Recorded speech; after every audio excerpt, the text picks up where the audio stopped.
Why paint small when you can paint a wall?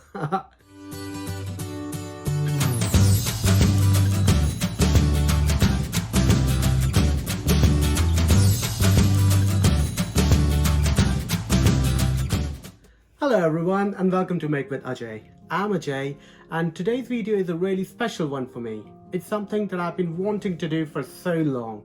I always wanted to paint a wall mural. Always quite liked the idea of painting on that large canvas. But I never got a chance. Cause after moving out from my parents' house, I have always been renting houses. Until recently. Yes, last year I bought my own house. So now I have the freedom to paint all the walls that I want. So to begin with, I decided to paint a plain white wall in the basement. I was quite skeptic about the idea as I'm really painting a wall for the first time in my life, so I wanted to start from somewhere that's barely noticeable. So I chose this really plain white wall in our basement, and my idea behind this mural was really inspired by those old ruins of temple, those old Renaissance paintings with the shades of grey, brown, white, really dusty but not dirty, and I really wanted to look like an abstract painting, something out of the Renaissance, something reminiscent of an old ruin. So I have this faint idea in my mind and I don't know how is it gonna go.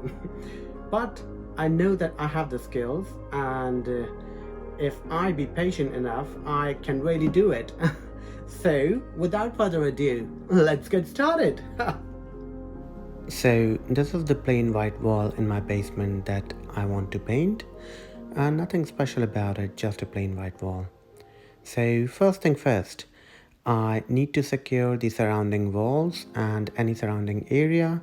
So, I tape them all at the edges and at the borders with a green painter's tape. The wider your tape, the better it is for securing the surrounding walls and the edges.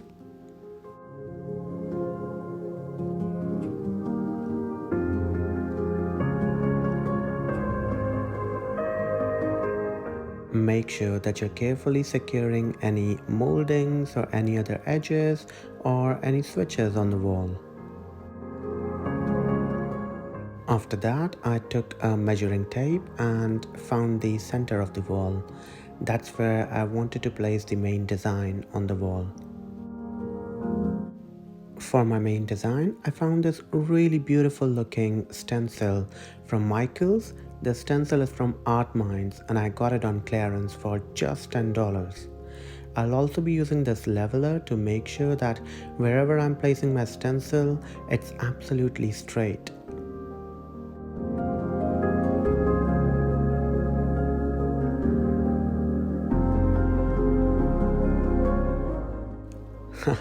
You also need to secure your clothes, and that's why I'm wearing this cute apron and cap. So after placing the stencil on the right position, I secured it from all the sides with a painter's tape. I also will be using these spatulas to put this spackling on the wall in order to create texture. The great thing about this spackling is that it's pink in color when it's wet and it dries all white. So I smeared the spackling carefully on the stencil.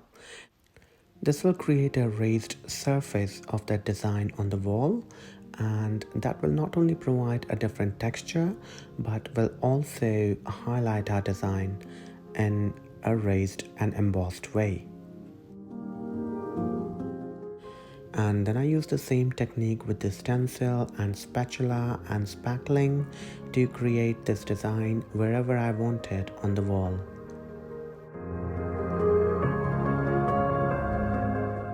Just make sure that you plan your design ahead according to whatever stencil you have, and later on place your stencil accordingly and carefully, making sure that they are at the right distance from each other and the design is absolutely straight.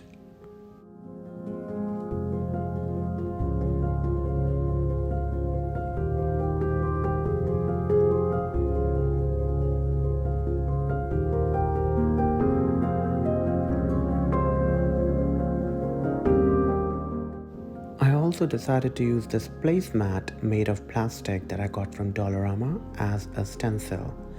When I saw this design, I thought it will be a great stencil in order to create some really cool flower-like patterns on the wall. So I used it at random places on the wall to create these beautiful flowers.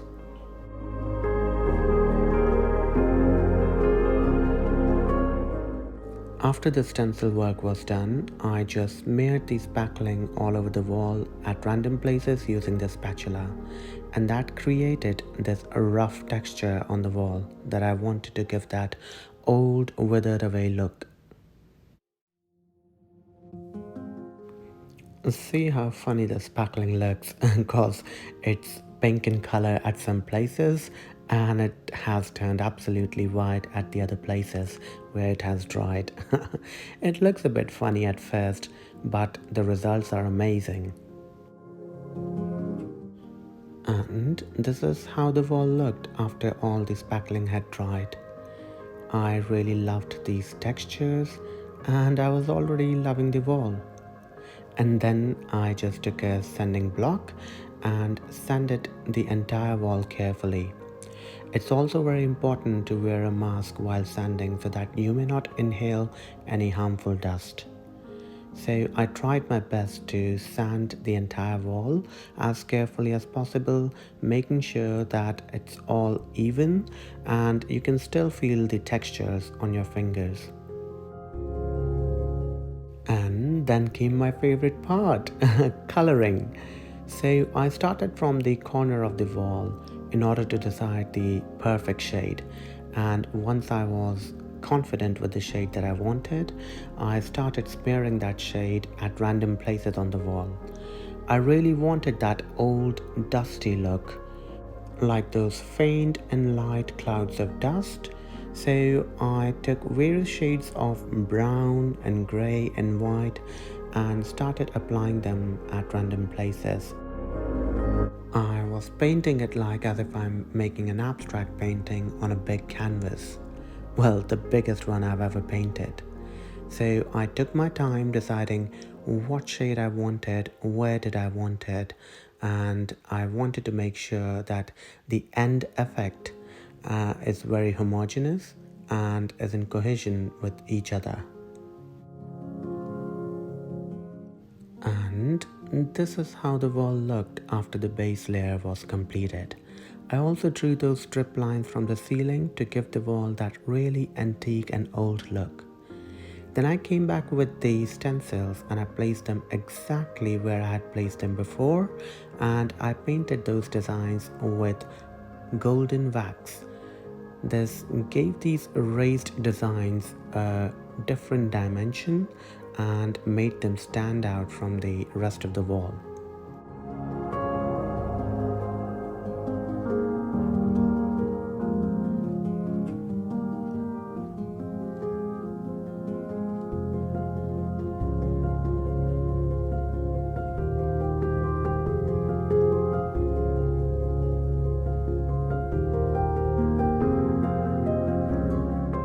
And after applying the gold wax all over the designs, I painted the entire wall with this satin finish clear coat. And here are the final results. I absolutely love it. It's like the biggest abstract painting that I've ever made, and it's exactly like how I envisioned it, with those faint clouds of dust and that old looking texture. And I don't know if you can see this on camera or not, but when you rub your fingers on the wall, oh god, you can feel that rough texture all over the wall, and it feels so great, and it gives this wall some another level of dimension. I absolutely love it. I love how all the greys and browns and whites, they all blended together, and I love how this gold color is standing out.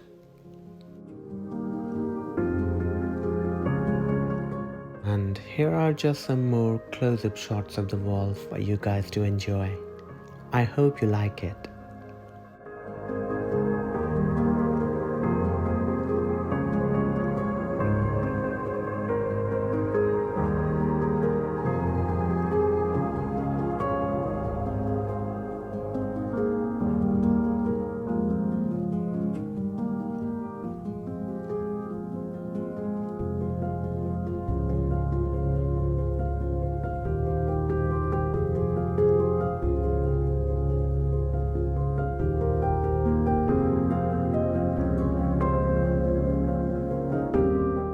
Oh my god, oh my god, oh my god! I have my own hand-painted wall! Wow, I loved it so much. That entire experience was so satisfying as an artist, and I totally loved how it turned out. Just like how I envisioned it. Just like old ruins with the shades of brown and grey, and I totally love it. And I'm definitely gonna paint more walls in my house now. And I hope that you guys enjoyed watching this video as much as I enjoyed painting this wall. Do try it yourself, but do make sure that you take permission from your wife or your partner or your parents or your landlord before doing so. Please do comment down below and let me know what would you like me to paint, and if you are painting a wall, what would you paint on it? Please like this video and share it with your friends. Please do subscribe to my channel and press the bell notification icon so that you may get notified about the future videos. And with this, as I always say, we are gonna make this world beautiful, one thing at a time. Thank you so very much for watching, guys.